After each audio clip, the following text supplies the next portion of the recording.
أعمالنا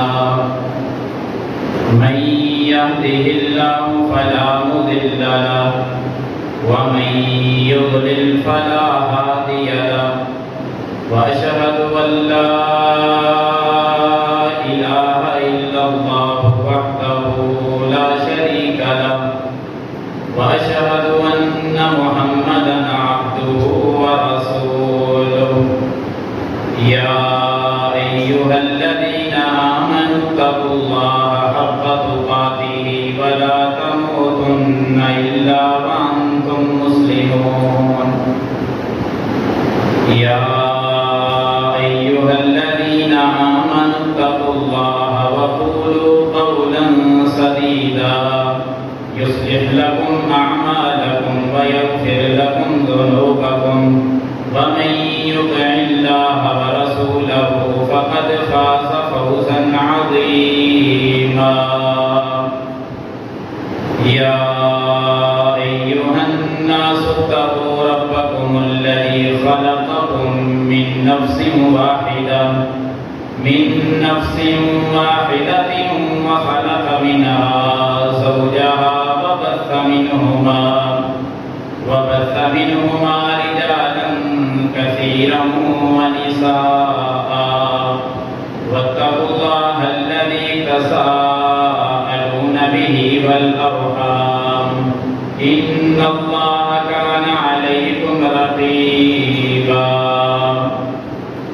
اللهم صل على محمد وعلى آل محمد كما صليت على إبراهيم وعلى آل إبراهيم إنك حميد مجيد اللهم بارك على محمد وعلى آل محمد كما باركت على إبراهيم وعلى آل إبراهيم إنك حميد مجيد أما بعد فإن خير الحديث كتاب الله وخير الهدي هدي محمد صلى الله عليه وسلم وشر الأمور محدثاتها وكل محدثة بدعة وكل بدعة ضلالة أما بعد فأعوذ بالله السميع العليم من الشيطان الرجيم من همزه ونفخه ونفثه بسم الله الرحمن الرحيم اتل ما أوحي إليك من الكتاب وأقم الصلاة إن الصلاة تنهى عن الفحشاء والمنكر ولذكر الله أكبر والله يعلم ما تصنعون رب اشرح لي صدري ويسر لي أمري واحلل عقدة من لساني يفقهوا قولي اللهم رب زدني علما اللهم رب زدني عملا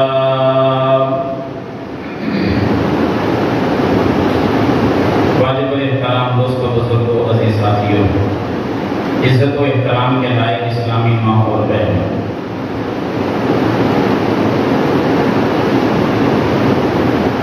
معاشرے کے اندر دور حاضر میں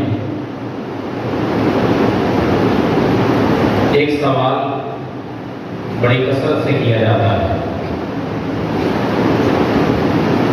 وہ سوال یہ ہے کہ ہم گناہوں کو چھوڑنا چاہتے ہیں اور گناہ ہم سے چھوٹتے نہیں ہیں. برائی سے دور ہونا چاہتے ہیں لیکن برائی سے دور ہوا نہیں جاتا. جس کا نتیجہ یہ نکلتا ہے کہ زندگی بے چینی سے گزرتی ہے. ہر وقت ٹینشن، پریشانی، دکھ، افسوس یہ رہتا ہی رہتا ہے. گناہ بھی ہو جاتے ہیں اور زندگی کا جو سکون ہے وہ بھی بچھڑ جاتا ہے، وہ بھی انسان سے جاتا رہتا ہے. تو ایسا کیا کیا جائے کہ گناہوں سے بھی ہم باز رہیں، زندگی خوشگوار گزرے اور جس کے نتیجے میں پھر اخروی زندگی جو ہے وہ بھی انسان کی باکمال ہو جائے. تو 3 چیزیں اس میں آ گئی کہ گناہوں سے آدمی کیسے رک سکتا ہے. نمبر 2، انسان کی زندگی بہترین سے بہترین کیسے بن سکتی ہے. نمبر 3، ایمان والی موت اس کو کیسے نصیب ہو سکتی ہے. اس بات میں کوئی شک نہیں، مرنا ہم سب نے ہے، زندگی ہم سب گزار رہے ہیں اور یہی باتیں ہم سب کی ہیں. بالخصوص نوجوان طبقہ، ان کی طرف سے یہ سوال کثرت سے پایا جاتا ہے کہ گناہوں سے باز آنا چاہتے ہیں، ارادہ رکھتے ہیں، لیکن جو عادت بن چکی ہے اب گناہوں سے وہ رک ہی نہیں سکتے. تو کیسے رکا جائے؟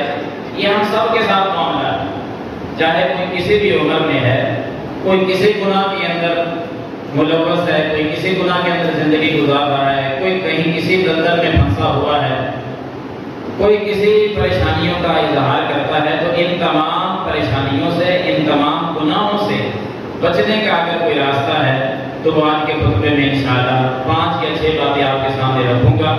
زندگی کا حصہ بنا لینا، انشاءاللہ تینوں چیزیں بالکل جو آپ کی چاہت ہے اس سے بھی بڑھ کر آپ کو نصیب ہو جائیں گی. یعنی گناہوں سے رک جائیں گے، زندگی بڑی اچھی گزرنے لگے گی اور موت بھی ایمان کی حالت میں آئے گی. اور انسان کو کیا چاہیے؟ اس سے بڑھ کر بھی کوئی اور بات ہے کہ آدمی کی پریشانیاں ختم ہو جائیں، گناہوں سے وہ باز آ جائے چند اعمال کرنے کی وجہ سے، اور پھر زندگی بھی بہتر سے بہتر گزرنے لگے. موت کے وقت کلمہ نصیب ہو جائے، ایمان کی حالت میں موت آ جائے، خاتمہ بالخیر ہو جائے، اللہ اس پہ راضی ہو جائے، اور بھی تمام کے تمام مناظر اس کے لیے آسان ہو جائیں. اور کیا چاہیے؟ تو نوٹ کیجیے، سب سے پہلا عمل وہ ہے 5 وقت کی نماز کی پابندی کرنا. کچھ ہمیں بھی کرنا پڑے گا نا، کچھ کام ہمیں بھی کرنے پڑیں گے، اور یہ وہ کام ہیں جو اللہ تعالیٰ نے فرض دیے ہیں. اللہ رب العالمین نے وہ کام فرض دیے ہیں، ایسے ہی نہیں کہ وہ نفلی کام ہیں تو ہم ان کو کرنا شروع کر دیں، اتنی پابندی سے کریں. نفلی کاموں کے بھی بہت سارے انعامات ہیں، لیکن میں تو وہ بات کر رہا ہوں کہ جس کے بغیر گزارا ہی نہیں. کوئی آدمی نماز کے بغیر دائرہ اسلام میں وہ صحیح معنوں میں نہیں رہ سکتا کہ نماز بھی نہ پڑھے اور اپنے آپ کو مسلمان بھی کہے، ایسا ممکن نہیں. بہت سارے بے نمازی کے نقصانات اور بے نمازی کی قباحتیں اور بے نمازی کے متعلق جو قرآن و حدیث میں بیان ہوا اس کی بڑی قباحتیں بیان ہوئی. لیکن میں عرض کر رہا ہوں کہ نماز کی پابندی اگر ہمارے جوان کر لیں، ادھیڑ عمر کو پہنچنے والی اگر نماز کی پابندی کر لیں، بزرگی میں اپنی زندگی کے سانس پورے کرنے والے احباب اگر نماز کے پابند ہو جائیں، جوانی چڑھتے ہوئے لڑکپن کی عمر والے ہمارے وہ بچے اگر نماز کے پابند بن جائیں تو کسی قسم کی پریشانی بنتی نہیں. سب سے بڑا اور سب سے اعلیٰ فائدہ اس کو یہ ہوگا کہ وہ بے حیائی کے کاموں سے باز آ جائے گا، چاہے وہ کتنا بھی گناہگار کیوں نہ ہو، برائی کی دلدل میں پھنسا ہوا ہو، بے حیائی اس کا مقدر بن چکی ہو، بریانی فحاشی اس کا مقدر بن چکی ہو. اگر نجات چاہتے ہیں، بچنا چاہتے ہیں اس زندگی کے اندر برائی، بے حیائی، بدکاری، زناکاری، بد نظری، اس سے اگر آپ بچنا چاہتے ہیں تو پھر 5 وقت کی نماز کی پابندی شروع کر دیں. اتلو ما اوحی الیک من الکتاب واقم الصلاۃ. قرآن کے اس مقام پر 21ویں پارے کی پہلی آیت کے اندر میرے رب نے 3 باتیں ذکر کی ہیں. نمبر 1 کہ دنیا کے لوگوں قرآن کی تلاوت کیا. اللہ نے اپنے نبی کو مخاطب ہو کر کہا کہ اے نبی اتلو ما اوحی الیک من الکتاب، جو قرآن مجید اور کتاب میں سے آپ پر وحی کی جا رہی ہے، اے محبوب اس کی تلاوت کیا کر، اے نبی اس کی تلاوت کیجیے، آپ قرآن پڑھا کریں. واقم الصلاۃ، اور نماز کی پابندی کریں، نماز پڑھیں اور قرآن کی تلاوت کریں. 2 کام ہوئے. آگے نماز پڑھنے کا نتیجہ بتایا، ان الصلاۃ کانت نماز پڑھیں آپ، اقیم الصلاۃ ان الصلاۃ، بے شک جو نماز ہے وہ برائی اور بے حیائی کے کاموں سے انسان کو روک دیتی ہے. تنہا عن الفحشاء والمنکر، برائی سے بھی روکتی ہے، بے حیائی سے بھی انسان کو روک دیتی ہے. کون سی چیز؟ نماز. پھر آگے اللہ تعالیٰ نے تیسری بات یہ بیان فرمائی کہ وَلَذِكْرُ اللَّهِ أَكْبَرُ، اللہ کا جو ذکر ہے یہ تو سب سے بڑی چیز ہے، یہ اکبر ہے، سب سے بڑا عمل وہ اللہ کا ذکر ہے، ذکر الہی ہے، ذکر اللہ کو اپنانا ہے. اس میں 3 کام بیان ہوئے: قرآن مجید کی تلاوت، نماز کی پابندی اور اللہ کا ذکر. آپ اس کو اگر یوں سمجھ لیں کہ قرآن مجید کی تلاوت بھی اللہ کا ذکر ہے اور نماز کی پابندی یہ بھی اللہ کا ذکر ہے. قرآن مجید کی تلاوت، اللہ کا ذکر. قرآن میں یہ اللہ تعالیٰ نے فرمایا کہ میرا ذکر ہی دلوں کو اطمینان دیتا ہے. دلوں کا اطمینان چاہتے ہیں، بے چینی ختم کرنا چاہتے ہیں، سکون چاہتے ہیں، تو پھر اللہ کی کتاب پڑھا کریں. ذکر کرنے سے، اللہ کی کتاب کی تلاوت کرنے سے دلوں میں سکون آ جائے گا، اطمینان آ جائے گا، بے چینی ختم ہو جائے گی. نماز کے بارے میں بھی اللہ نے قرآن ہی میں فرمایا ہے اقیم الصلاۃ لذکری، میری یاد کے لیے، میرے ذکر کے لیے نماز قائم کیا کریں، نماز پڑھا کریں. میرا ذکر میری یاد کے لیے یہ کافی ہے. اب نماز بھی پڑھیں، قرآن بھی پڑھیں، یہ خود دونوں چیزیں اللہ کا ذکر ہے. اور یہی وجہ ہے کہ تمام نیکیاں کرنا یہ اللہ کا ذکر کہلاتی ہیں. تبھی اللہ تعالیٰ نے فرمایا ہے کہ وَلَذِكْرُ اللَّهِ أَكْبَرُ، اللہ کا ذکر تو سب سے بڑی چیز ہے. تو میں عرض کر رہا ہوں، نماز کی پابندی اگر ہو جائے تو آدمی بے حیائی، برائی اور ہر قسم کے گناہ سے، بڑے بڑے گناہ، بالخصوص جن کاموں کی وجہ سے شیطان خوش ہوتا ہے، آدمی ان کاموں سے بچ جائے گا. شیطان کن کاموں سے خوش ہوتا ہے؟ شیطان کی پہلے دن سے کوشش اور آخری دن تک اس کی وہی کوشش رہے گی کہ مسلمانوں کے لباس اتر جائیں، یہ بے حیائی کرنے لگ جائیں، یہ برائی پہ اتر آئیں، یہ زناکاری پہ آ جائیں. لباس اتارنا یہ شیطان کی پہلے دن سے کوشش ہے.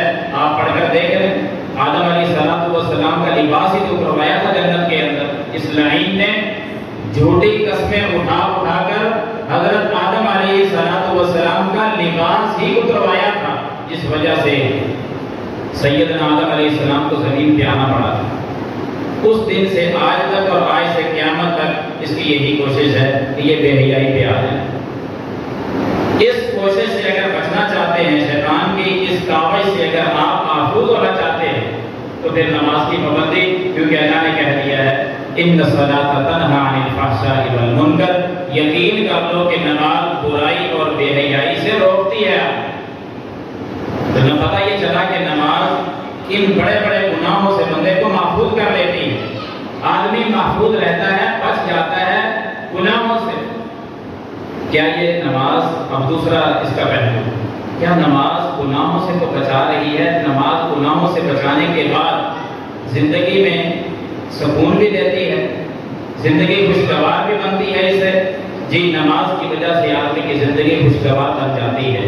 اور تیسرا سبب وہ بھی اپنے ذہن میں رکھیں، نماز ہی کی وجہ سے انسان کا آخری وقت وہ بھی ایمان کی حالت میں آئے گا، خاتمہ بالخیر ہوگا نماز کی وجہ سے. نماز کی پابندی ہو جائے تو تینوں مرحلے آسان ہیں. زندگی گناہوں سے محفوظ ہو جائے گی اور زندگی کے اندر خوشگوار اور آسانیاں ہو جائیں گی. ساری زندگی گزار کر آخری وقت بھی ایمان کی حالت میں سے نصیب ہو جائے گا.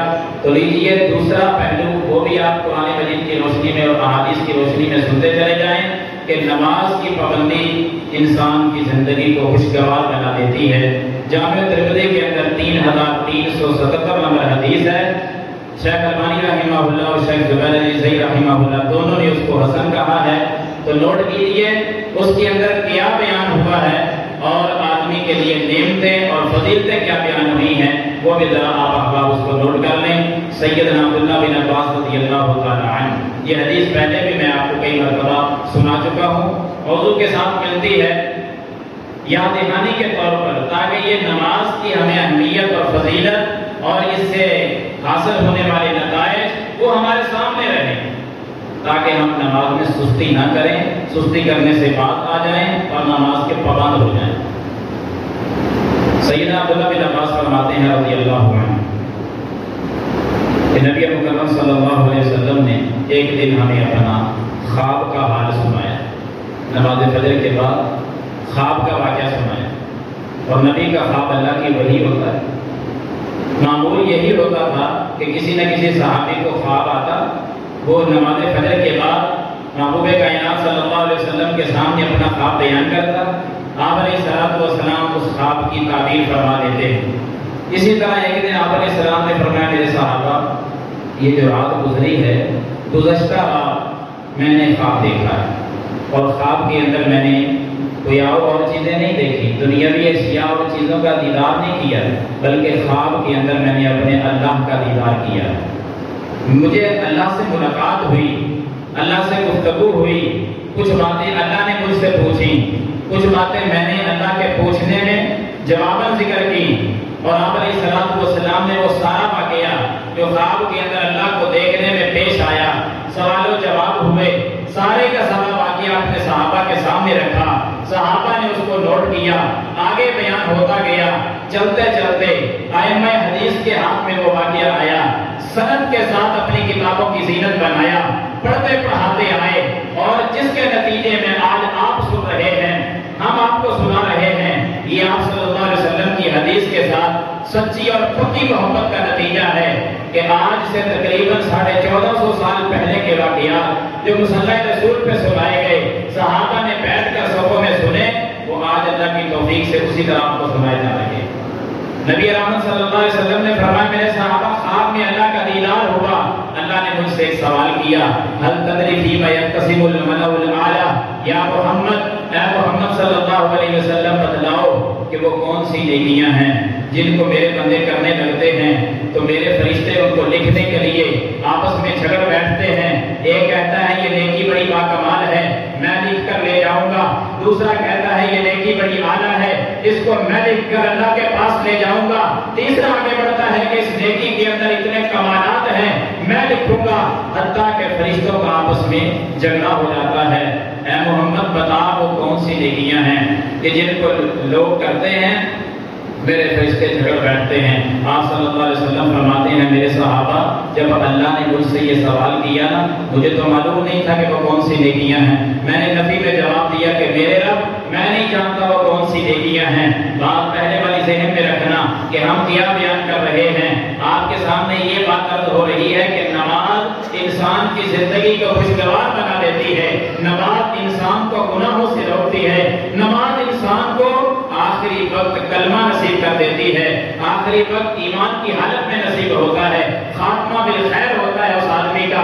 میں یہی بات عرض کرتے ہوئے بطور دلیل حدیث پیش کر رہا ہوں، بتاؤ اے محمد صلی اللہ علیہ وسلم کون سی نیکیاں جن کو میرے بندے کرنے لگے میرے ہی فرشتے لکھنے کے لیے جھگڑ بیٹھتے ہیں۔ آپ صلی اللہ علیہ وسلم نے فرمایا کہ مجھے اللہ پتہ نہیں کہ وہ کون سی نیکیاں۔ تب اللہ تعالیٰ نے کیا کیا؟ آپ علیہ السلام فرماتے ہیں میرے صحابہ جب میں نے نفی میں جواب دیا تب اللہ تعالیٰ نے یہ انداز اپنایا، فَوَضَعَ يَدَهُ بَيْنَ كَتِفَيَّ، اللہ نے اپنا ہاتھ میرے دونوں کندھوں کے درمیان رکھ دیا۔ جب اللہ کا ہاتھ میرے کندھوں پہ تھا تب منظر کیا بنا؟ اب آپ صلی اللہ علیہ وسلم فرماتے ہیں اللہ کا ہاتھ میرے کندھوں پہ آیا، حتیٰ وجدت بردها بین ثدییہ، اللہ کے ہاتھ کی ٹھنڈک میں نے اپنے جگر اور سینے میں محسوس کی، میرے دل میں اللہ کے ہاتھ کی ٹھنڈک اتر آئی، اللہ کا ہاتھ میرے کندھوں پہ تھا، اللہ کے ہاتھ کی ٹھنڈک میرے سینے اور جگر میں اتری ہوئی تھی۔ جو منظر سامنے بنا وہ بھی پیغمبر نے بیان فرمایا۔ آقا فرماتے میرے صحابہ میرے سامنے اس وقت اس حالت کے اندر ساتوں آسمان بھی تھے، ساتوں زمینیں بھی تھیں، ساتوں آسمان کا ایک ایک ذرہ مجھے نظر آ رہا تھا۔ جتنی مخلوقات آسمانوں میں رہتی ہیں ساری کی ساری مخلوقات مجھے دکھائی دے رہی تھی۔ پھر ساتوں زمینوں میں میرے رب کی جتنی مخلوقات ہیں چیونٹیوں سے لے کر انسانوں تک، حیوانوں سے لے کر پرندوں تک، جتنی مخلوقات ساتوں زمینوں میں ہیں وہ ساری کی ساری مجھے دکھائی دے رہی تھی۔ رب ہے نا، سب کچھ اللہ نے اپنے نبی کے سامنے کر دیا، اپنا ہاتھ اپنے نبی کے کندھوں پہ رکھا، اپنے ہاتھ کی ٹھنڈک اپنے محبوب کے جگر میں اتاری اور ساتوں آسمان محبوب کے سامنے کیے، ساتوں زمینیں اٹھا کر سامنے کر دی، ان کا ایک ایک ذرہ دکھا دیا۔ یہ سارا حالات بنا کر تب میرے اللہ نے پوچھا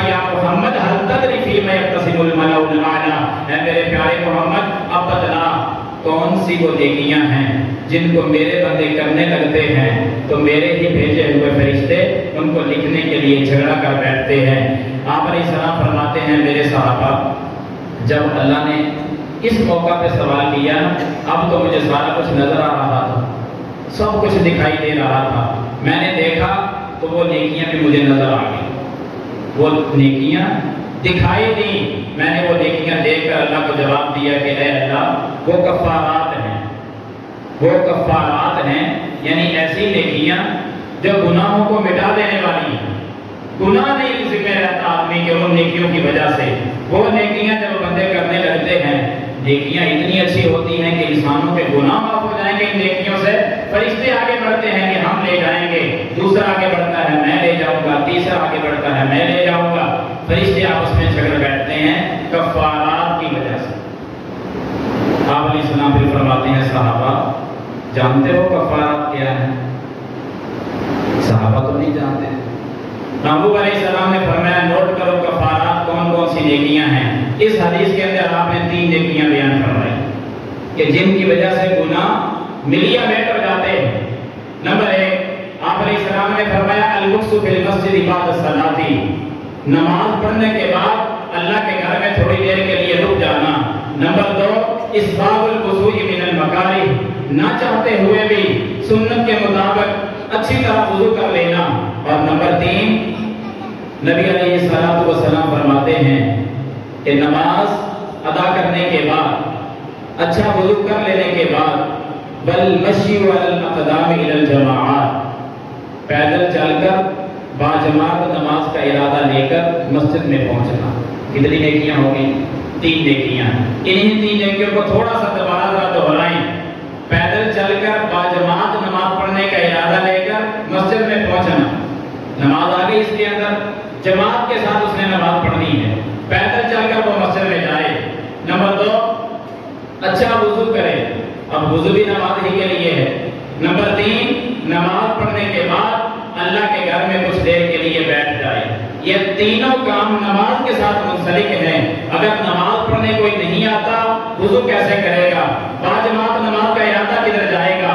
نماز کے بعد مسجد میں بیٹھنا اس عالم انسان کو کیسے نصیب ہوگا؟ مسجد میں بیٹھنا بھی اسی خوش نصیب کے حق میں جو 5 وقت نماز پڑھنے کا عادی ہے، اچھا وضو کرنا بھی اس خوش نصیب کے مقدر میں جو نماز کا عادی اور نمازی آدمی ہے، اور پیدل چل کر مسجد میں پہنچنا بھی اسی جوان کے حصے میں آئے گا جو نماز پڑھنے کے لیے مسجد میں پہنچے گا اور نماز پڑھنے کے ارادے سے پیدل چلے، اچھا وضو کرے، مسجد کو تھوڑا سا ٹائم دے۔ میرے محبوب علیہ السلام نے نتیجہ کیا بتلایا؟ فرمایا ومن فعل ذلک، جس نے یہ کام کر لیے، اچھا وضو کرتا رہا، پیدل چل کر مسجد میں پہنچتا رہا، نماز کے بعد اللہ کے گھر کو کچھ ٹائم دیتا رہا، یہ نصیب جس کے بن گئے، جس کی زندگی میں یہ حصے میں نیکیاں آ گئیں، عاش بخیر ومات بخیر وکان من خطیئتہ کیوم ولدتہ امہ۔ میرے محبوب نے خوبیاں بھی 3 ہی بیان کی، نیکیاں 3 کر لو، انعام بھی 3 ہی لے لو، زندگی سنور گئی، آخرت سنور گئی، گناہ ختم ہو گئے۔ میرے محبوب فرماتے ہیں جس نے ان 3 نیکیوں کو اپنی زندگی کا حصہ بنا لیا، عاش بخیر، اس کی زندگی بہتر سے بہتر ہونے لگے گی، وہ خیر پہ زندہ رہے گا، شر اس کے قریب نہیں آئے گا، گناہوں کی دلدل سے نکل جائے گا، جو بھی اس کی پرانی اور گندی عادت بن چکی تھی میرا اللہ ہر قسم کی برائی کو ختم کر کے خیر اس کے مقدر میں کر دے گا، اور خیر اس کی پیشانی میں رکھ دے گا کہ جس نے ان نیکیوں کو اپنی زندگی کا حصہ بنا لیا۔ اور ساتھ ساتھ ادھر ہی بس نہیں، میں عرض کر رہا تھا نماز کی وجہ سے زندگی بھی بہتر ہوگی اور آخرت بھی بہتر ہوگی۔ اسی حدیث میں فرمایا وَمَاتَ بِخَيْرٍ، زندگی بہتر سے بہتر ہوتے ہوئے چلتی جائے گی، چلتی جائے گی، ہر آنے والا دن گزرے ہوئے دن سے بڑا بہتر ہوگا، باکمال ہوگا، اور خوشگوار زندگی کا وہ حصہ بنتا چلا جائے گا۔ جب زندگی کا اختتام ہوگا، آخر ایک دن تو ہونا ہی ہے، جہاں بھی ہوگا، جیسے ہوگا، جس حالت میں ہوگا، جب ہوگا، جس کا ہوگا، میرے محبوب نے فرمایا اس کا آخری وقت ایمان کی حالت میں نصیب ہوگا، مرتے وقت اللہ تعالیٰ اس کو کلمہ نصیب فرما دے گا۔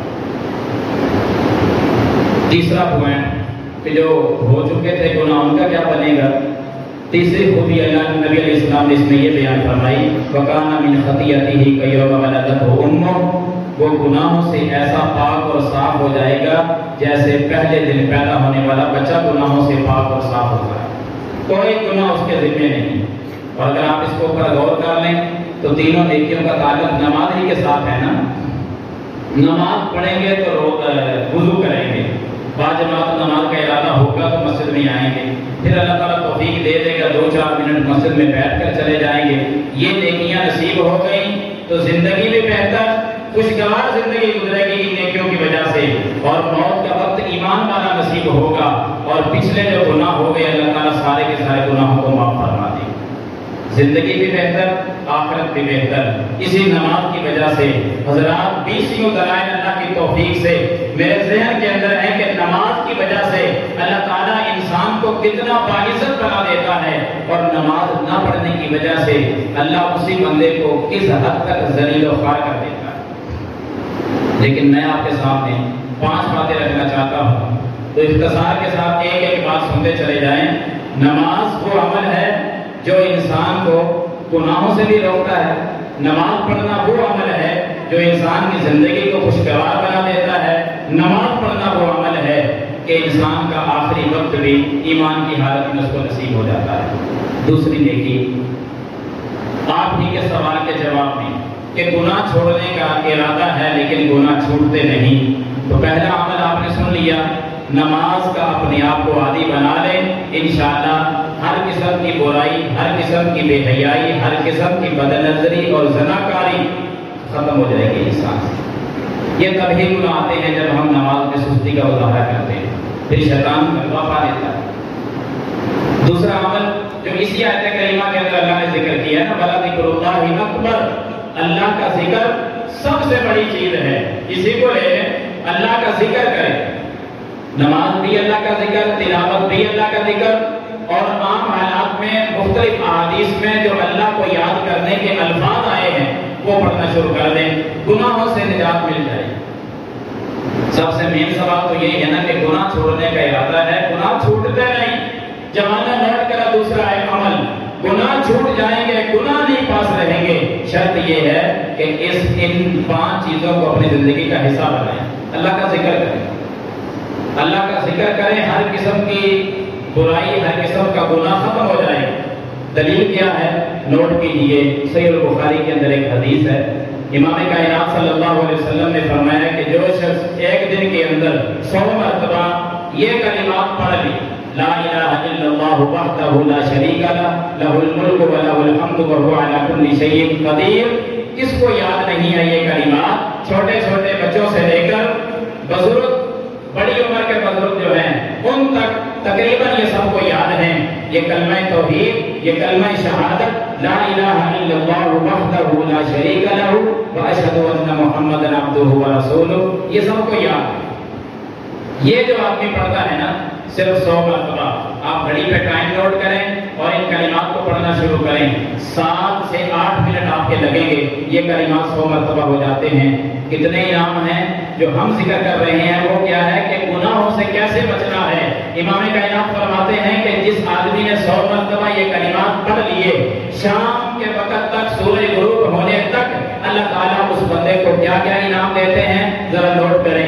پہلا انعام 100 نیکی اللہ تعالیٰ اس کی لکھا دیتے ہیں، دوسرا انعام 100 گناہ اللہ تعالیٰ اس کا مٹا دیتے ہیں، تیسرا انعام 100 غلام آزاد کرنے کا، اس کو ثواب اللہ تعالیٰ اس کا لکھوا دیتے ہیں، اور چوتھا انعام شام تک اللہ تعالیٰ شیطان کو اس کے قریب نہیں آنے دیتا، پانچواں انعام قیامت کے دن سب سے زیادہ نیکیاں اسی بندے کی ہوں گی۔ پھر چھٹے نمبر پر انعام یہ فرمایا کہ اس بندے کی نیکیاں بڑھ جائیں گی جو 100 سے بھی زیادہ مرتبہ انہی کلمات کو پڑھتا ہوگا۔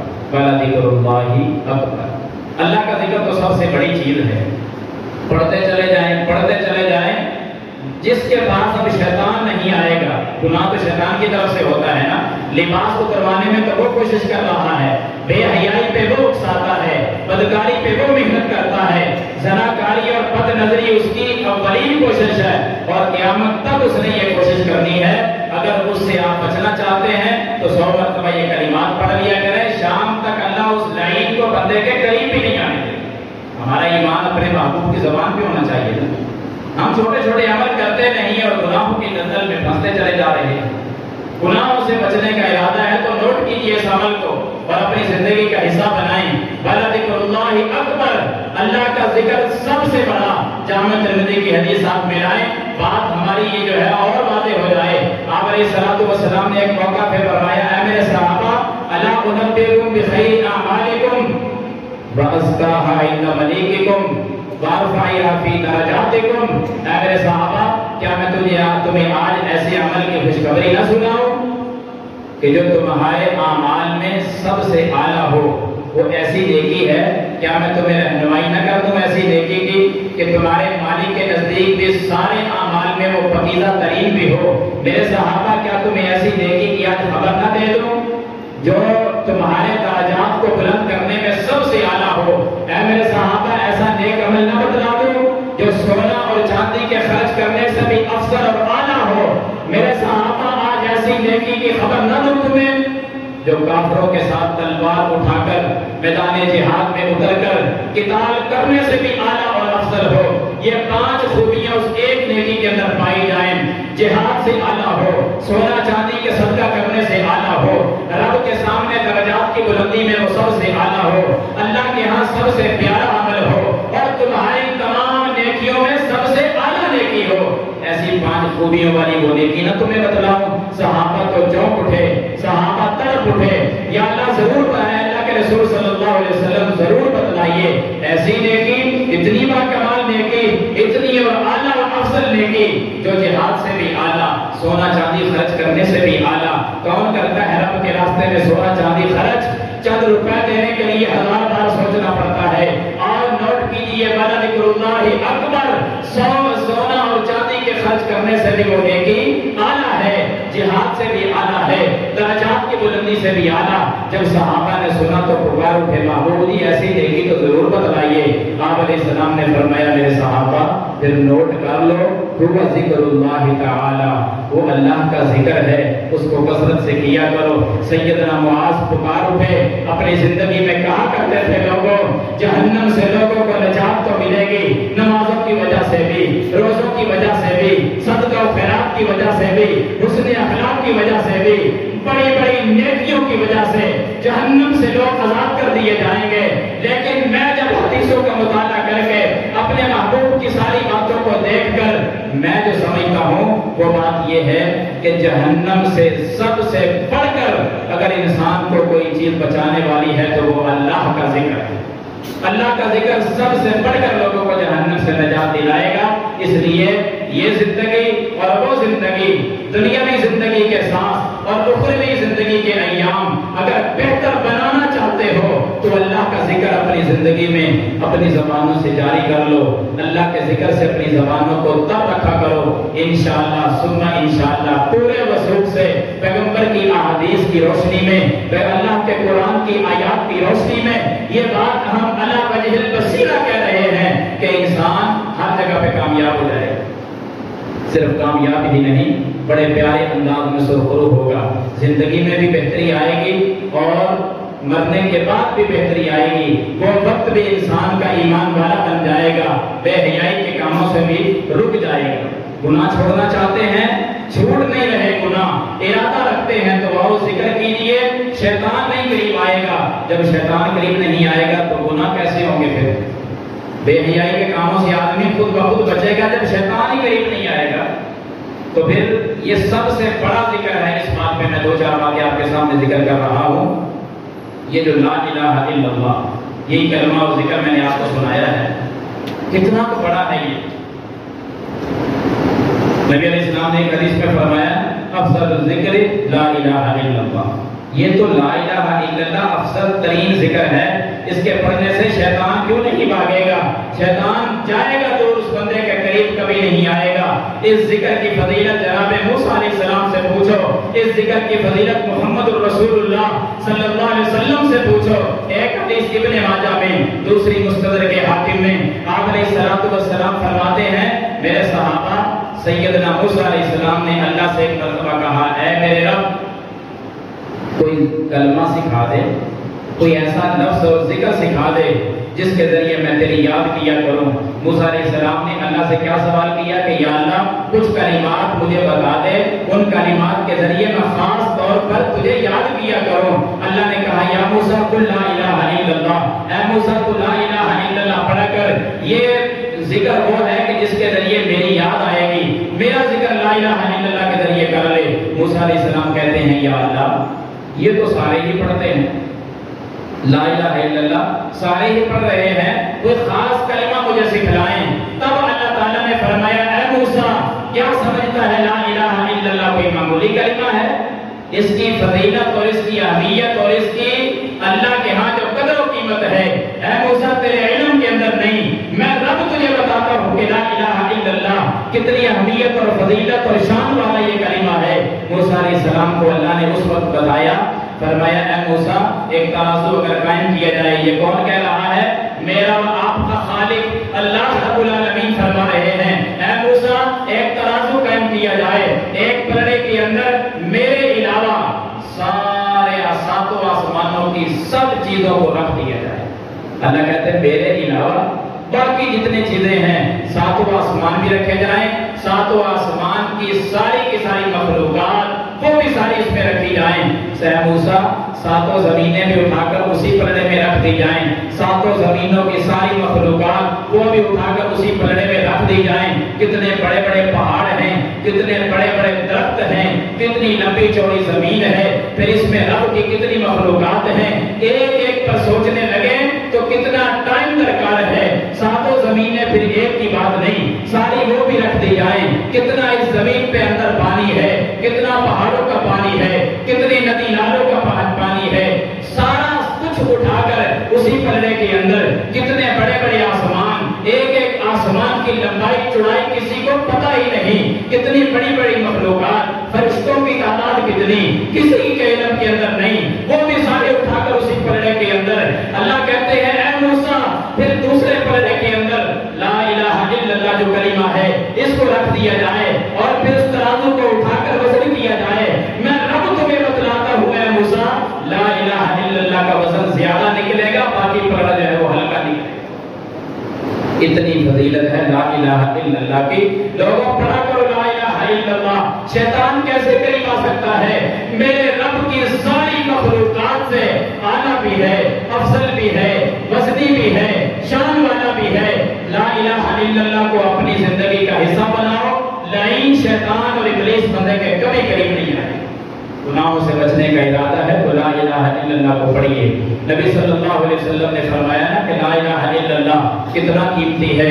فرمایا گناہگار آئے گا قیامت کے دن 99 رجسٹر گناہوں سے بھرے ہوئے ہوں گے، ہر رجسٹر حد نگاہ تک وسیع اور لمبا چوڑا ہوگا، ایک نیکی اس میں درج نہیں ہوگی، گناہوں سے بھرا ہوا وہ رجسٹر ہوگا۔ فرشتے کہیں گے یا اللہ اس بندے کی کوئی نیکی نہیں، حد نگاہ تک رجسٹر پھیلے ہوئے، زندگی دن رات گناہوں کی دلدل میں گزار کے آ گیا۔ میرا رب کہے گا چیک کرو شاید اس کی کوئی نیکی ہے، تلاش کرو نکلے گی کوئی نیکی۔ تلاش کرتے کرتے ایک کاغذ کا ٹکڑا نکلے گا، ایک بطاقہ اور پرچی نکلے گی جس پر لا الہ الا اللہ ہوگا۔ زندگی میں گناہگار تو بہت تھا، بڑی غلطیاں ہوتی تھی، لیکن رب کی توحید لا الہ الا اللہ اس پر کبھی کمپرومائز نہیں، چاہے سارا علاقہ جو ہے وہ دشمن بن جائے، اپنے بیگانے ہو جائیں، گلی محلے والے دشمن بن جائیں، قتل کرنے کی دھمکیاں دی جائیں، لیکن لا الہ الا اللہ پہ کبھی کمپرومائز نہیں، کبھی توحید پہ سمجھوتا نہیں، لا الہ الا اللہ کا پرچار کرتا رہا یہ آدمی۔ اللہ فرمائیں گے فرشتوں اب فیصلہ تو عدل پہ ہوگا، لا الہ الا اللہ والا ٹکڑا اٹھاؤ، ترازو کے ایک پلڑے میں رکھو، 99 رجسٹر گناہوں سے بھرے ہوئے، دفاتر گناہوں سے بھرے ہوئے دوسرے پلڑے میں لا کے وزن کر کے فیصلہ کرتے ہیں۔ جب وزن کیا جائے گا محبوب فرماتے ہیں نیکیوں والا پلڑا جس میں لا الہ الا اللہ کے علاوہ کوئی نیکی نہیں ہوگی، وہ پلڑا بھاری ہو جائے گا، گناہوں والا پلڑا ہلکا نکلے گا۔ وَلَذِكْرُ اللَّهِ أَكْبَرُ، اللہ کا ذکر سب سے بڑا ہے، اس پہ آئیں شیطان بھاگے گا، قریب نہیں آئے گا۔ حضرات نوجوان طبقہ متوجہ ہو، تیسرا عمل ذکر کرنے لگا ہوں، والدین بھی تھوڑے سے کام ہماری طرف کر لیں۔ تیسرا عمل آپ کے ساتھ کے حوالے کرنے لگا ہوں کہ جب آپ کے بچے جوانی کی عمر کو پہنچ جائیں، پھر ان کا نکاح کرنے میں جلدی کیجیے تاکہ گناہوں سے لوگ محفوظ رہیں۔ آپ کے نوجوان بیٹے اور بیٹیاں گناہوں کی دلدل میں پھنسنے سے محفوظ رہیں۔ نکاح وہ عمل ہے جس کے ذریعے بے حیائی کے کاموں سے انسان محفوظ ہو جاتا ہے۔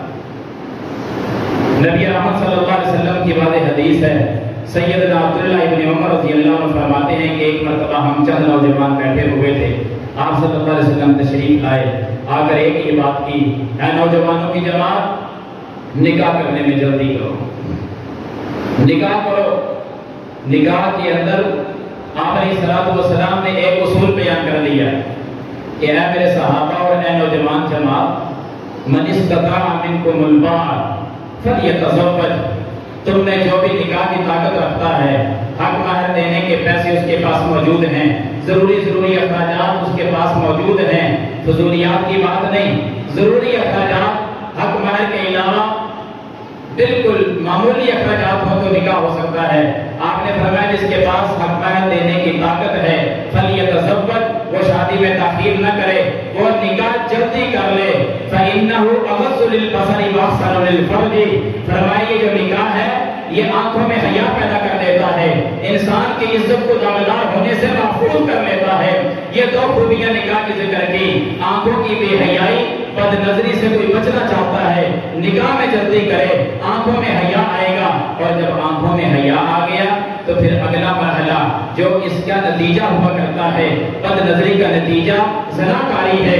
محبوب فرماتے ہیں آنکھوں میں جب حیا آ گیا تو پھر زناکاری کی طرف انسان کیسے جا سکتا ہے، اس کی عزت محفوظ ہو جائے گی اور آنکھوں کی حفاظت ہو جائے گی۔ اس لیے گناہوں سے اگر بچنا چاہتے ہیں تو تیسرا عمل، شادی کرنے میں جلدی کریں، اور نکاح آپ کو پتہ ہے اتنا عظیم عمل ہے، اس کی بدولت بڑے بڑے اور انعامات ہیں۔ نکاح کی وجہ سے خاندانوں کی باہمی محبت بڑھ جاتی ہے، نکاح کی وجہ سے نسل کی بقا جو ہے وہ سبب بنتی ہے، نکاح کی وجہ سے انسان کا نسل محفوظ رہتا ہے، نکاح کی وجہ سے انسان کی عزت محفوظ رہتی ہے، نکاح کی وجہ سے پورے خاندانوں کا نسب وہ محفوظ رہتا ہے۔ آج تک جس قوم کے اندر نکاح والا معاملہ درست نہیں رہا، نکاح جس لوگوں کے اندر، جس ملکوں کے اندر نکاح والی رسم کو لوگوں نے ختم کر دیا ہے، اللہ کی قسم لوگوں کو اپنے باپ کا ہی پتہ نہیں ہے کہ وہ کون ہے۔ نسل در نسل نسب خراب ہو رہا ہے۔ نسب اگر قائم ہے تو نکاح کی وجہ سے، اور اگر نکاح میں تاخیر ہوتی رہی یہی نسب خراب ہوں گے، گناہوں کی دلدل میں زندگی نوجوان گزاریں گے، گناہوں میں دن گزاریں گے، گناہوں میں راتیں گزریں گی۔ یہی وجوہات ہیں ہمارے ملک کے اندر کہ نکاح میں بہت ساری تاخیر پائی جا رہی ہے۔ تو اسی پہ اکتفا کرتا ہوں کہ نکاح کے اندر جلدی کریں، انشاءاللہ ثم انشاءاللہ گناہوں سے انسان محفوظ ہو جائے گا۔ کتنے عمل ہو گئے بھائی؟ 3۔ نماز کی پابندی کریں، گناہ ختم۔ نماز کی پابندی کریں، انسان بڑی خوشگوار زندگی گزارے گا۔ نماز کی پابندی کریں، موت بھی ایمان کی حالت میں آئے گی۔ حضرات دوسرا عمل کہ اگر ذکر کرنا شروع کر دیں گناہوں سے تب بھی محفوظ ہو جائیں گے، اللہ بندے سے راضی ہو جائے گا۔ اللہ کی یاد میں سب سے بڑا عمل وہ ہم کرنے لگ جائیں گے، اور ساتھ ساتھ نکاح والا معاملہ اگر شریعت کے مطابق طے پانے لگے، اللہ کی توفیق سے ہر قسم کی بے حیائی سے ہم محفوظ ہو جائیں گے۔ اور اس سے اگلی بات نوٹ کریں، اگر نکاح کی طاقت نہیں، چوتھا عمل پھر نوٹ کر لیجئے، بہت ساری پریشانیاں، غربت، بیماریاں، بہت کچھ انسان کے ساتھ منسلک ہو چکا، نکاح کرنے کی طاقت نہیں رہی، پھر میرے محبوب نے چوتھا اصول بتلایا ہے زندگی کو خوشگوار بنانے کا، گناہوں کی دلدل سے نکلنے کا، موت و ایمان والی حاصل کرنے کا نسخہ یہ ہے کہ پھر نفلی روزے رکھا کریں۔ نفلی روزے رکھنا تم شروع کر دو۔ آپ نے فرمایا کہ جو اگر طاقت نہیں رکھتے نکاح کی پھر نفلی روزے رکھو، سوموار کا روزہ رکھو، جمعرات کا روزہ رکھو۔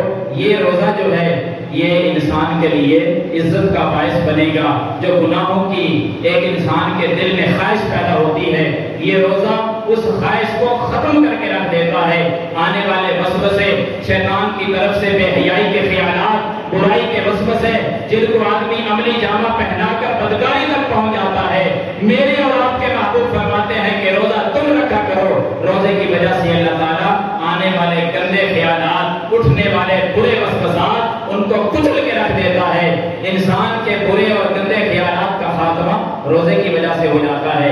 پانچواں عمل عمل نوٹ کر لیں کہ روزے کے بعد ساتھ ساتھ ایک آخری عمل کہ گناہوں سے کیسے ہم بچ سکتے ہیں، زندگی خوشگوار کیسے بن سکتی ہے، ایمان والی موت انسان کو کیسے نصیب ہو سکتی ہے۔ امام کائنات صلی اللہ علیہ وسلم پر قرآن مجید کی آیات نازل ہوئی، ان کا خلاصہ میرے محبوب نے پھر اس کی وضاحت میں حدیث بیان کی۔ ان کا خلاصہ پانچواں عمل کہ اپنی تنہائی کو پاک کرنا۔ تنہائی میں بھی اس کو اگر نامینیٹ کر دوں تو زیادہ آسان رہے گا۔ جتنے آپ سن رہے ہیں، مائیں بہنیں میری بات کو سن رہی ہیں، اکثر ہمارا معاشرہ، اکثر ہر کسی کے پاس یہ ٹچ موبائل تو موجود ہے نا، بڑا موبائل تقریباً ہر کسی کے پاس آ چکا ہے۔ اس موبائل کو صاف کر لیں، پاک کر لیں، انشاءاللہ تنہائیاں پاک ہو جائیں گی۔ اس موبائل کے اندر غلط چیزیں جو اسلام نے گناہ کبیرہ شمار کی ہیں وہ نہیں ہونی چاہیے۔ بے حیائی کے کام، برائی والی چیزیں، گندی تصاویر، بری ویڈیوز، اس قسم کے آلات موسیقی، جو کچھ بھی اس پہ چل رہا ہے، اسلام کی باتوں کے علاوہ اسلام نے جن کو کبیرہ گناہ قرار دیا وہ اگر اس کے اندر ہوں گی نا تو پھر ہم اپنی تنہائی کو پاک نہیں کر سکتے۔ تنہائی ہماری خراب ہے، اور جس بندے کی تنہائی علیحدگی خراب ہو جائے وہ بڑا نقصان میں چلا جاتا ہے، بڑا نقصان میں جاتا ہے۔ کتنا وہ نقصان میں جاتا ہے؟ پہلی بات، ہم سے نیکی پہلی بات ہوتی نہیں، کوئی نیکی ہم کر لیں تو وہ اس عمل کی وجہ سے نیکی برباد ہو کے رہ جاتی ہے۔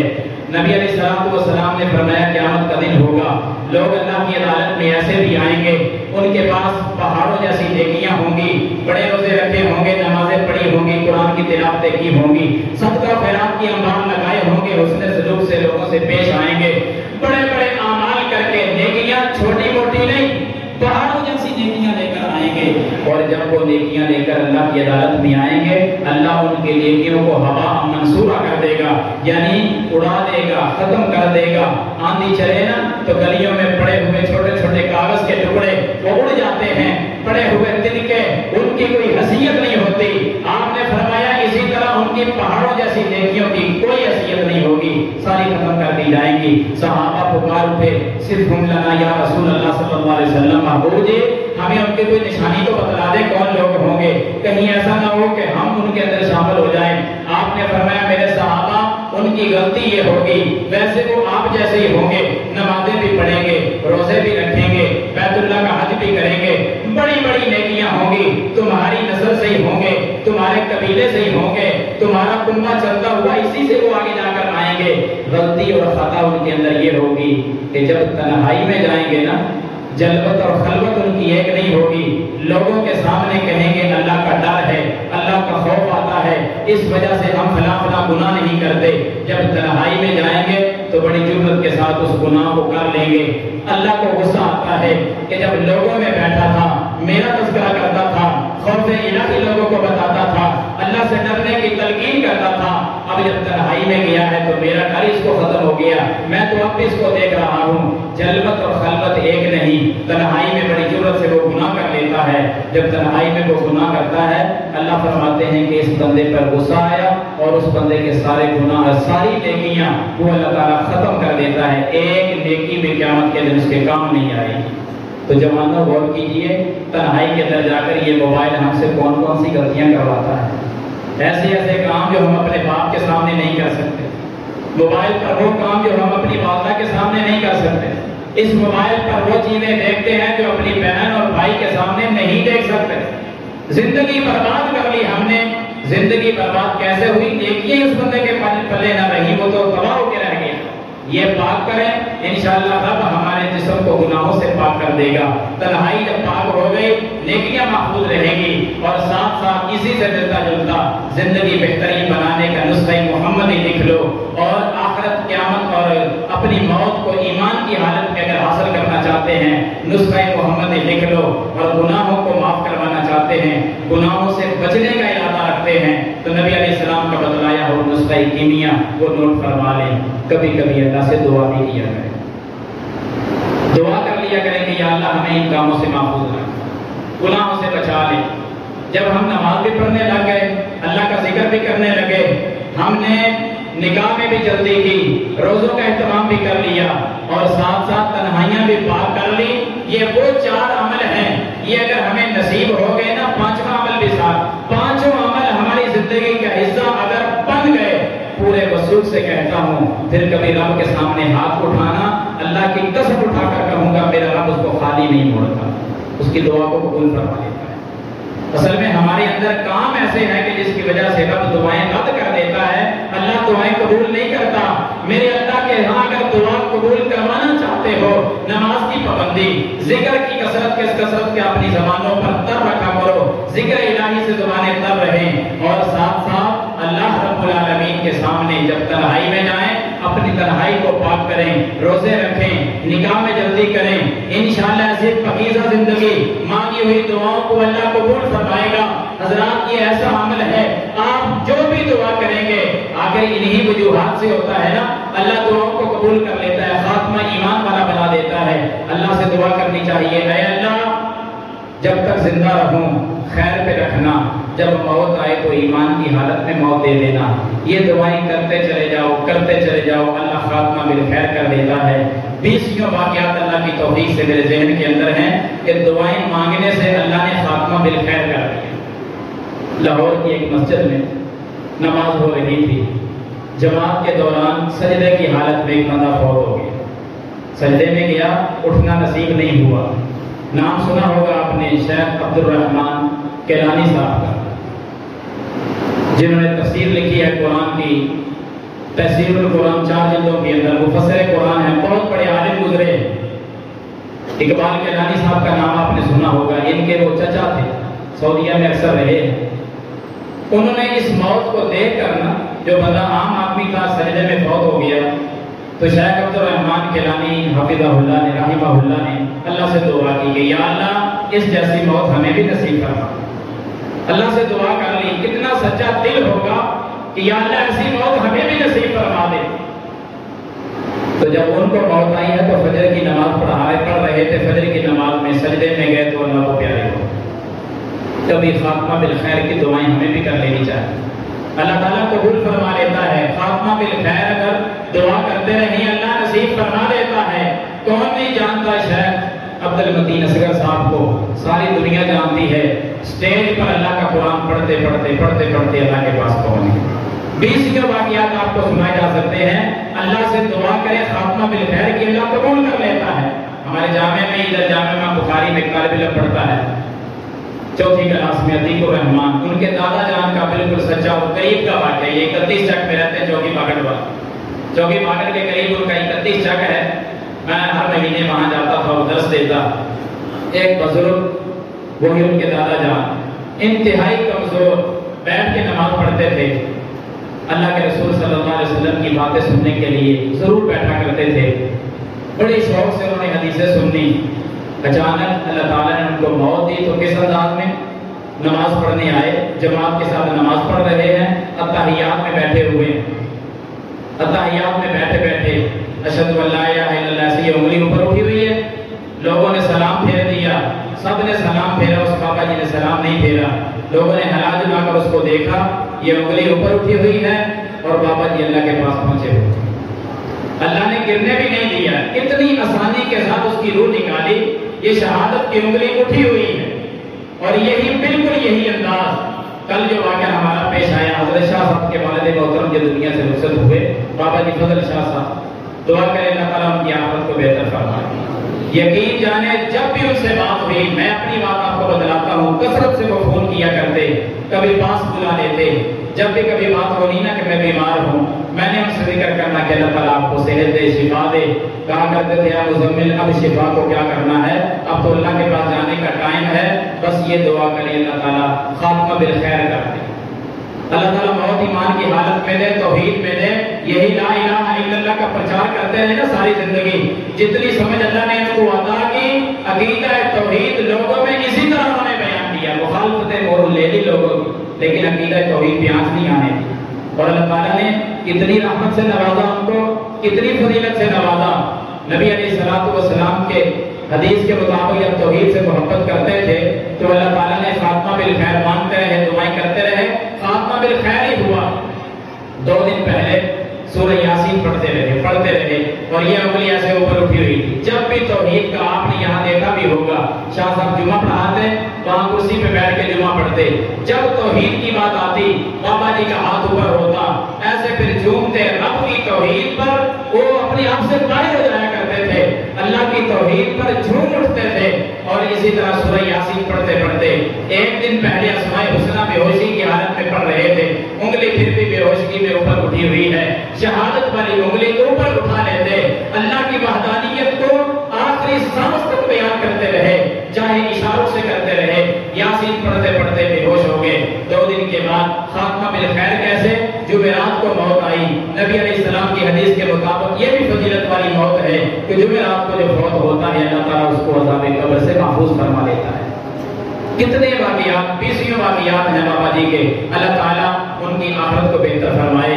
ایک اس انداز میں بھی کہ صدقہ جاریہ ہے نا, حدیث میں ہے کہ آدمی جب فوت ہو جاتا ہے ساری نیکیاں ختم ہو جاتی ہیں, 3 نیکیاں جاری رہتی ہیں. جو اپنی زندگی میں صدقہ جاریہ کر گیا, مرنے کے بعد رب ثواب پہنچاتا رہے گا. نبی علیہ السلام نے فرمایا دوسرا عمل, اس نے کسی کو دین کا علم دے دیا, بندہ فوت ہو گیا, قیامت تک اللہ اس کا اجر قبر میں پہنچاتا رہے گا. تیسرا اور آخری, نیک اولاد پیچھے چھوڑ گیا, دعائیں مانگتے رہیں گے اولاد, اللہ اس کو قبر میں اجر و ثواب اس کا پہنچاتا رہے گا. بابا جی تو یقین کریں ان تینوں باتوں کے مصداق ٹھہرے. کتنی مرتبہ چندے کا اعلان ہوتا, مدرسے میں اپنے خاص جیب سے اعلان کر دیتے, میں اس کا خود گواہ ہوں. اسی مدرسے کے کمرے بنائے گئے. قاری عبدالحفیظ صاحب جب اس مسجد میں آئے تو انہوں نے ایک کمرے کا خرچہ اپنے ذمہ لے لیا, صدقہ جاریہ بھی کرتے رہے. اور علم کی باتیں, توحید سے بڑھ کر کون سی علم کی بات ہو سکتی ہے, اس کو بھی اجاگر کرتے رہے. اولاد کی بات کریں تو کوئی لکی چھپی نہیں ہے. حضرت شاہ صاحب جیسے عالم ان کی اولاد میں شامل ہیں, جن کی زبان پر لاکھوں بندوں نے کلمہ توحید اور لا الہ الا اللہ کی دعوت کو قبول کر لیا, لا الہ الا اللہ کے تقاضوں کو پورا کرنا سیکھ لیا. پوری بستیاں ان کے آواز سے لا الہ الا اللہ پر آ گئی, اور برابر کا ثواب اللہ تعالیٰ بابا جی کو قبر میں پہنچاتا رہے گا. مقام حیات والوں, اردا گرد سے آنے والوں, بیان کرنے کا مقصد یہاں یہ ہے اپنی اپنی اولاد میں سے ایک ایک بیٹا ایسا عالم بنا لو کہ ہماری روح نکلے, مصلی پہ کھڑا ہو کر اللہم اغفر لہ پڑھنے کی طاقت تو رکھتا ہو, برہم کے اللہ سے سوال کرنے کی وہ ہمت اور طاقت تو رکھتا ہو, جنازے کا پڑھانے کا انداز تو اس کو آتا ہو. نیک اولاد چھوڑ کر جاؤ گے انشاءاللہ قبر میں پورا ثواب پہنچتا رہے گا. 20 واقعات بابا جی کے میرے ذہن کے اندر ہیں, اسی پر اکتفا کرتے ہیں. اگر ہمارے ذہن کے اندر کوئی نیکی اور خیر کا کام ہے تو پھر اس انداز میں چل نکلیں جس طرح بابا جی توحید کا علم لے کر نکلے, کہاں سے آئے کہاں تک پہنچے اور آخر پھر اسی اللہ کے پاس پہنچ گئے. یہ بھی ایک پیغام ہے, بندہ جہاں تک بھی پہنچے, جتنا بھی دنیا سے کما لے, رب کے سامنے اسی کی عزت ہے جو اللہ کے لیے جیا, جو اللہ کے لیے مر گیا, اور اللہ کے علاوہ جو دنیا کے لیے جیتا ہے اس کی کوئی زندگی نہیں, اور جو دنیا کے لیے مرتا ہے رب محمد کی قسم اس کی کوئی زندگی نہیں. دین کے لیے جئیں, دین کے لیے تکلیفیں اٹھائیں. میرا رب بڑی مشکل سے مشکل دعائیں بھی اپنی بارگاہ میں قبول کر لیتا ہے. ٹائم اوپر ہو رہا ہے, آخری واقعہ آپ کے سامنے ذکر کر کے بات کو ختم کر دیتا ہوں. نام سنا ہوگا آپ نے سیدنا سعد بن معاذ رضی اللہ تعالیٰ. سعد بن معاذ رضی اللہ, ہم اپنی اسلاف کا تذکرہ نہ کریں تو بات ادھوری رہ جاتی ہے. بڑا عظیم صحابی ہے, اللہ سے ایک دعا کی اور اللہ نے کس انداز میں قبول فرمائی. بس اپنے ایمان کو تازہ کرنے کے لیے 2-3 منٹ کی گفتگو ہے, سماعت فرمائیے. سعد بن معاذ رضی اللہ تعالیٰ عنہ, غزوہ خندق جب پیش آیا نا, غزوہ احزاب, خندق کھودی جا رہی ہے, مسلمانوں کو بڑی ساری تکلیف ہوئی, بھوک کے باوجود پتھر توڑے گئے, خندقیں کھودی گئی, کھائیاں بنائی گئی تاکہ کافر یہاں حملہ آور نہ ہوں. سیدنا سعد بن معاذ اس موقع پر کامیاب ہو گئے, ساری خندق کھود لی گئی, کافروں نے حملہ کیا تو کچھ قبیلے یہودیوں کے جو مسلمانوں کے ساتھ وعدہ کر چکے تھے کہ مدینے پر اگر کوئی حملہ کرے گا ہم آپ کا ساتھ دیں گے, بنو قریظہ جیسے جو قبیلے تھے نا مسلمانوں کے ساتھ وعدہ ہو چکا تھا. لیکن جب یہودیوں نے حملہ کیا, یہ قبیلہ جو تھا نا یہ یہودیوں کے ساتھ مل گیا, مسلمانوں کو بڑی تکلیف ہوئی, تیر چلے. سیدنا سعد بن معاذ کی ناک میں تیر لگ گیا, یہ اکحل ناک جو کندھے اور گردن کے درمیان ہے، جس کا رابطہ اور تعلق دل کے ساتھ ہے، اس بڑی رگ میں تیر لگا، رگ کٹ گئی، خون بہنے لگا۔ امام کائنات صلی اللہ علیہ وسلم میدان تو جیت لیا مسلمانوں نے، کافر تو چلے گئے، یہ جنگ نہ ہوئی، مسلمان کامیاب ہوئے، لیکن سعد بن معاذ کی رگ کٹ گئی، خون بہنے لگا۔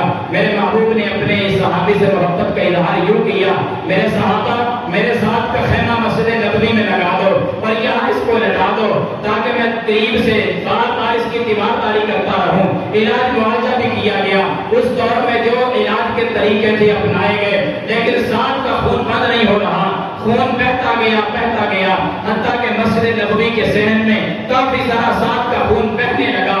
سارے صحابہ دائرہ بنا کر پاس کھڑے ہوئے، بے بسی کی عالم میں ہیں، اب کیا کیا جائے؟ ایک صحابی کی زبان سے یہ لفظ نکلے، لگتا ہے سعد آج ہم سے جدا ہو جائے گا، اتنا انسان کا خون بہ گیا ہے، سعد آج زندہ نہیں رہے گا۔ سعد کے الفاظ کانوں میں یہ پڑ گئے کہ میرے دوست کہہ رہے ہیں سعد آج دنیا سے رخصت ہوگا۔ سعد نے بھوک برداشت کر کے پتھر توڑ توڑ کر کھائیاں بنائی تھی، خندقیں کھودی تھی، کافروں کا مقابلہ کیا، انہی کافروں کا تیر لگا، رگ کٹ گئی۔ دوست کہتے ہیں اللہ کے پاس پہنچ جائے گا، کتنا غم ہوا، ادھر ہی اسی بیماری کی عالم میں ہاتھ اٹھائے، اے اللہ میں تیرا غریب سا بندہ ہوں، تجھ سے ایک دعا کرنے لگا ہوں، یا اللہ بنو قریظہ والے جنہوں نے ہمیں تکلیفیں پہنچائی ہیں، جب تک میری آنکھیں اس قبیلے کی تباہی نہ دیکھ لیں، اے آسمانوں کے مالک مجھے موت نہ دینا اس وقت تک۔ اللہ کی قسم سعد نے جیسے الفاظ کہے، جو خون علاج کے ذریعے بند نہیں ہو رہا تھا وہ دو لفظوں کے ذریعے بند ہو، ادھر ہی خون ہو گیا، ختم۔ سعد اٹھ کر چلنے پھرنے لگے، زخم بھی ختم، زخم بھی ٹھیک ہو گیا، خون بھی بند ہو گیا۔ سعد ایسے چلتا تھا جیسے بیمار ہوا ہی نہیں۔ ایک مہینہ گزرا، مسلمانوں نے حملہ کیا، بنو قریظہ والے سارے قبضے میں آ گئے، صرف ایک مہینے کے اندر پہاڑوں پہ چڑھ گئے۔ نبی علیہ السلام نے پیغام بھیجا، سفیر بھیجا، بتاؤ کیا چاہتے ہو، تمہارے ساتھ کیا سلوک کیا جائے؟ بنو قریظہ والے کہتے ہیں انہیں کوئی خبر نہیں تھی کہ کیا ہوا ہے۔ بنو قریظہ والے کہنے لگے محمد صلی اللہ علیہ وسلم کو بتاؤ کہ ہمارا فیصلہ اگر کروانا ہے نا تو سعد بن معاذ سے فیصلہ کرواؤ، وہ اپنے علاقے کا سردار آدمی ہے، وہ ہمارے بارے جو فیصلہ کر لے گا ہمیں قبول ہے۔ سعد وہاں تھا بھی نہیں، آپ نے پیغام بھیجا سفیر کو، جاؤ سعد کو بلا کر لاؤ۔ سعد آئے گدھے پر سوار ہو کر، نبی علیہ السلام انتظار میں ہے، سعد آئے اور ان کے بارے میں فیصلہ سنائے۔ دور سے پیغمبر نے دیکھا مٹی کی دھول اڑ رہی ہے، آپ نے بیٹھے ہوئے صحابہ سے کہا صحابہ اٹھو، مجھے لگتا ہے سعد آ رہا ہے، اور جاؤ آگے جا کر استقبال کر کے لاؤ۔ قوموا الی سیدکم، اپنے سردار کی طرف اٹھو۔ صحابہ باہر نکلے، کتاریں بنا کر کھڑے ہوئے، پیارا سعد آیا، سعد آگے بڑھا، آپ نے فرمایا سعد بنو قریظہ والے سارے آپ قبضے میں ہیں، فیصلہ آپ سے کروانا چاہتے ہیں، بتاؤ کیا فیصلہ کرنا ہے؟ سعد کو ساری باتیں یاد تھی، دکھ یاد تھے، تکلیفیں یاد تھی، رب سے مانگی ہوئی دعا بھی یاد تھی۔ سعد نے کہا یا رسول اللہ صلی اللہ علیہ وسلم، اگر مجھ سے فیصلہ کروانا ہے تو میرا فیصلہ یہ ہے، بنو قریظہ کے جتنے نوجوان لوگ ہیں سب کے سر تن سے جدا کر دیے جائیں، اور جتنی ان کی عورتیں ہیں ان کو لوٹیاں بنا کر صحابہ اور مجاہدین میں تقسیم کر دیا جائے، جتنے ان کے بچے ہیں ان کو غلام بنا لیا جائے، جتنا اس قبیلے کا مال و دولت ہے سارے کا سارا مال غنیمت کے طور پہ صحابہ میں تقسیم کر دیا جائے۔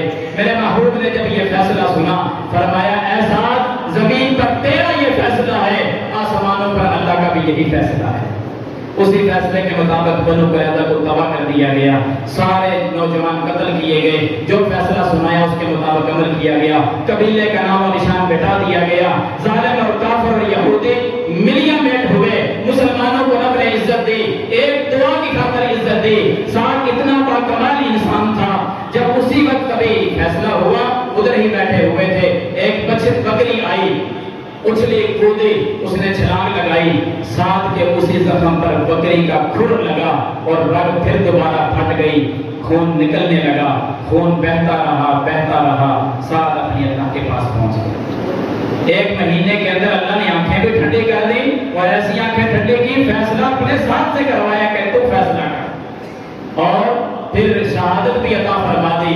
جب یہ فوت ہوئے، شہید ہوئے، آپ نے فرمایا میرے صحابہ سعد اتنا عظیم انسان تھا، جب اس کی روح پر بات کی ہے اللہ کا عرش حرکت میں آ گیا، اللہ کا عرش جھومنے لگا۔ اے سعد، اے میرے صحابہ، سعد کا جنازہ اٹھایا گیا، لوگوں نے کہا لگتا ہے ایسے سعد کی میت چارپائی پہ ہے ہی نہیں. آپ نے فرمایا میرے صحابہ تمہیں کیا خبر, یہ سعد اتنا عظیم آدمی ہے, اس کی میت کو فرشتوں نے کندھا دیا ہوا ہے, اس لیے آپ کو بوجھ محسوس نہیں ہو رہا. میرے محبوب نے میت سامنے رکھی, سعد کی نماز جنازہ پڑھائی, اور سعد کیا فرمایا, میرے صحابہ اتنا پیارا انسان تھا, تمہیں کیا خبر سعد ابن معاذ کتنا عظیم انسان ہے. ابھی ابھی میں دیکھ رہا ہوں 70,000 فرشتہ اللہ سے اجازت لے کر ابھی جنازہ اس نے ہمارے پیچھے پڑھا ہے, اور جنازہ پڑھ کے ابھی ابھی وہ لائنوں میں قطاروں میں واپس آسمانوں پہ چڑھ گئے. 70,000 فرشتے نے جنازہ پڑھا ہے. آپ علیہ السلام نے ایک موقع پہ ریشم کا جبہ پہنا ہوا تھا, جب ریشم حرام نہیں ہوا تھا. ایک صحابی آتے ہیں, آپ کے کندھے پہ ہاتھ رکھ کے کہتے ہیں یا رسول اللہ کمال بھی ہو گئی ہے, کتنے خوبصورت آپ لگتے ہیں. دوسرا آیا, اس نے ہاتھ رکھا, محبوب جی بہت کمال کا لگتا ہے. آپ نے فرمایا میرے صحابہ تم ریشم کے اس جبے پر ہاتھ لگا لگا کر اتنی تعجب کا اظہار کرتے ہو, اتنے خوشی اور خوش ہو رہے ہو. تمہیں پتا ہے سعد کو اللہ نے جنت میں چھوٹے چھوٹے جو رومال دیے ہیں نا, وہ رومال بھی اس سے کہیں زیادہ اچھے ہیں. جنت میں رومال دیے ہیں اللہ نے سعد کو. عرض کرنے کا مقصد صرف ایک ہی ہے کہ اللہ سے دعا کیا کرو کہ یا اللہ گناہوں کو معاف کر دے. گناہ چھوڑنے کا ارادہ ہے, گناہوں سے مجھ کو بچا لے. نماز کی پابندی کریں, اللہ کے ذکر کو اپنی زندگی کا حصہ بنائیں, نکاح میں جلدی کریں, اگر طاقت نہیں تو روزوں کو اپنی زندگی کا حصہ بنائیں, اور ساتھ ساتھ اپنی تنہائیوں کو پاک کر لیں. یہ کام جب کریں گے پھر اللہ کے سامنے ہاتھ اٹھایا کریں, میرا رب کبھی واپس نہیں موڑے گا بلکہ ان دعاؤں کو قبول فرما لے گا. اللہ رب العالمین جو ہم نے بیان کیا تاخیر کی معذرت, اللہ تعالی ہمیں عمل کرنے کی توفیق عطا فرمائے. وآخر دعوانا